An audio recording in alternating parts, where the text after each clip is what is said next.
기품 있는 기와집도 보이고 돌담 속 아담한 초가집도 보이는 드라마 속 같은 이곳에서 시간 여행을 할 수 있습니다.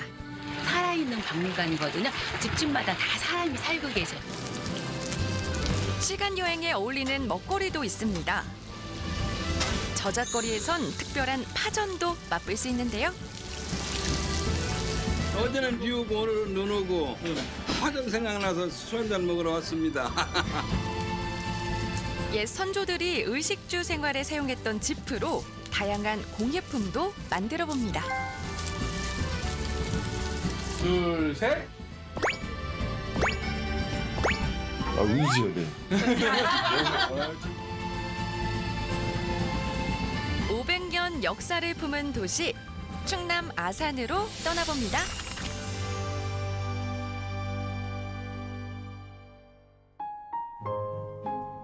충남 아산에는 오랜 역사를 간직한 유서 깊은 마을이 있습니다.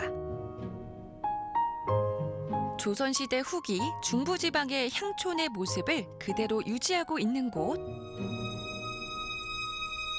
한옥과 초가집 등 전통 가옥 60여 채가 보존돼 있는 아산 외암 민속마을입니다. 마을 입구에는 수호신이자 길잡이로 여겨지는 장승이 세워져 있는데요. 세월을 품은 돌담이 전통 가옥과 어우러져 마을의 예스러운 분위기를 더합니다. 이곳은 약 500년 전부터 형성되기 시작하여 지금은 예안 이씨들이 집성촌을 이루며 전통 문화를 이어가고 있는데요. 살아있는 박물관이거든요. 집집마다 다 사람이 살고 계셔요. 집주인의 허락을 받아야지만 들어갈 수 있고요. 이 마을 전체가 중요밀식자료로 지정이 되어 있습니다. 그중에서도 집과 정원이 아름다워서 번제고택과 그리고 참판대 중요민속자료로 지정이 돼서 잘 관리되고 있습니다. 조선시대에는 집주인의 관직명이나 출신지로 집의 명칭이 정해졌는데요. 이곳은 건제고택으로 1800년경에 지어진 중부지방의 대표적인 양반 가옥입니다. 영암 군수 이상익이 지낸 곳으로 영암 군수댁으로도 불렸는데요. 이곳을 둘러보며 양반들이 살았던 주택의 건축 양식과 구조를 직접 보고 체험해 볼 수 있습니다.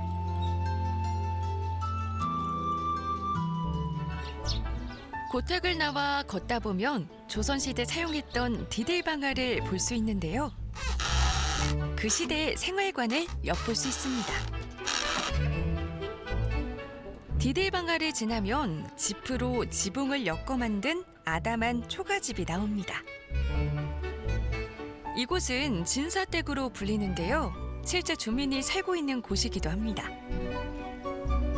진사란 조선시대 과거 중 하나인 진사시에 합격한 사람을 말하는데요. 주택을 보면 그 시대의 계급을 알 수 있습니다.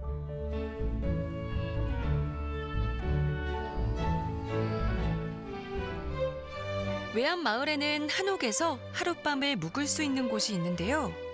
조선 후기 고위 관리를 지낸 인물이 살았던 곳으로 마을의 전통 문화를 보존하고 알리기 위해 민박집으로 운영하고 있습니다. 오랜 역사를 지닌 한옥에서 하룻밤을 보낼 수 있을 뿐만 아니라 전통 가구를 그대로 보존해놔 특별한 하루를 보내고 싶은 관광객들에게 인기 만점이라는데요. 이곳에 지내는 동안에는 조선시대로 돌아가 양반집 규수, 도련님이 되어볼 수 있습니다.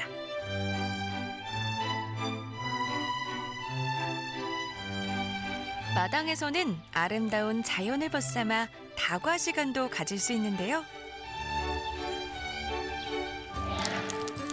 외암마을은 관광지이지만 실제 주민들이 사는 주거지이기도 합니다.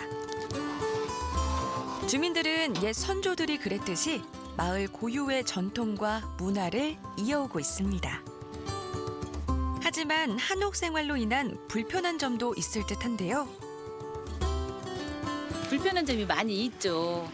많이 있지만 감사하고 그 대신에 여기 관광지로 여기 다음에는 이제 세계문화유산에 올라갈 수도 있거든요. 그 자부심과 그리고 아산에 전국에 이런 민속마을이 8군데 있는 중에서 유일하게 중부지방에 이런 민속마을이 있다는 자체도 자부심이 있는 거죠. 민속마을 근처엔 먹거리로 가득한 저작거리가 있습니다. 어제는 비 오고 오늘은 눈 오고 파전 생각나서 술 한잔 먹으러 왔습니다.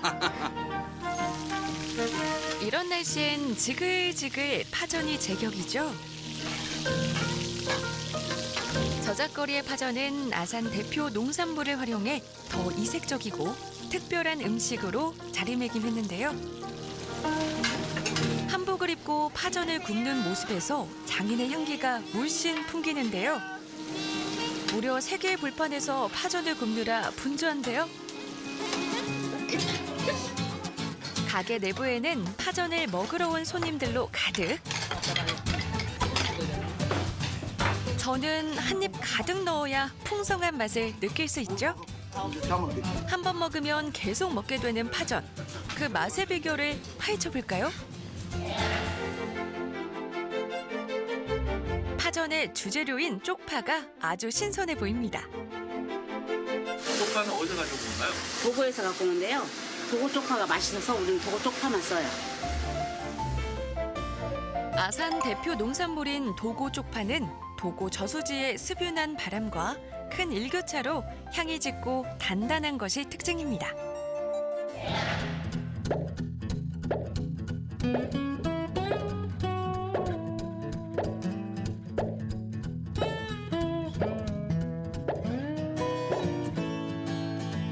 저희 파전의 반죽인데요. 11가지 곡물을 넣어서 파전을 만들어요. 그래서 우리 파전이 더 유명합니다. 두 번째 비결은 바로 반죽인데요. 그럼 비법 반죽 만드는 과정을 지켜볼까요? 11가지 혼합된 가루이고요. 자, 넣습니다. 11가지 곡물 가루와 계란, 그리고 양파즙과 물을 넣고 골고루 섞어주면 비법 반죽 완성! 부칠 때 일반 밀가루나 부침가루 하면 이제 그 밀가루 냄새가 싫어서 질척하는 게 싫어서 이제 이것도 넣어보고 저것도 넣어보고 해다가 이것도 요즘 젊은 사람들은 이게 겉 바삭하고 속 촉촉하는 걸 좋아하기 때문에 그렇게 만들었더니 요즘 손님들이 너무 좋아하더라고요. 그럼 겉바속촉 파전 본격적으로 만들어 볼까요? 파전의 식감을 완성하는 것은 굽기일 텐데요. 기름을 넉넉히 부은 불판에 반죽을 살짝 올립니다. 그 위에 손질한 도고쪽파를 넉넉히 올리는데요. 그 다음 새우까지 올리고 본격적으로 오징어, 홍합 등 여러 가지 싱싱한 해산물을 듬뿍 올린 다음 또 한 번 반죽으로 덮어줍니다. 이제부터는 장인의 솜씨가 발휘될 시간. 능숙한 손놀림으로 파전을 넓게 펴 골고루 익을 수 있도록 합니다. 그 후 반죽을 추가해 알맞은 두께와 크기로 굽는데요. 겉바속촉에 중요한 건 바로 뒤집기 타이밍이죠. 적당한 시간을 기다린 다음 뒤집기도 한 번에 완벽하게 마무리합니다. 설탕이 중요하게 중요하니까. 왜 그러냐면요. 전을 이제 이게 판판하게 했을 때 생각하고요. 기름을 넣으면은 어떻게 해서요? 전체 이게 다 깔아지니까 더 많이 들어가야 되잖아요. 많이 들어가면 기름도 낭비되고 또 손님들이 기름을 더 많이 먹어야 돼요. 왜냐면 이렇게 기름이 지금 있는 상태에서 손님들한테 이렇게 나가잖아요. 그러면 기름이 뚝뚝뚝 떨어지잖아요. 그러면 일단 여기서 이렇게 기름이 모이면 기름이 아껴지고 이렇게 위로 올리면 기름이 이렇게 밑으로 빠져요. 이렇게 다. 이렇게 밑으로 빠지면 손님들이 그만큼 기름이 덜 묻겠죠. 그걸 생각해서 만든 거예요, 이게. 특수 제작. 네, 특수 제작. 맛의 비결 세 번째는 바로 불판입니다. 특수 제작한 오목한 불판을 사용해 기름이 빠진 담백한 파전을 만들 수 있다는데요.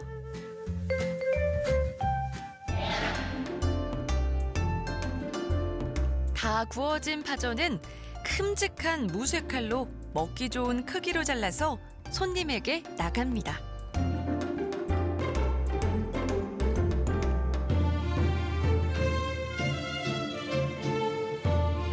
아산 명물 도고 쪽파로 깊은 향을 더하고 비법 반죽으로 특수 불판에서 구운 파전 완성입니다.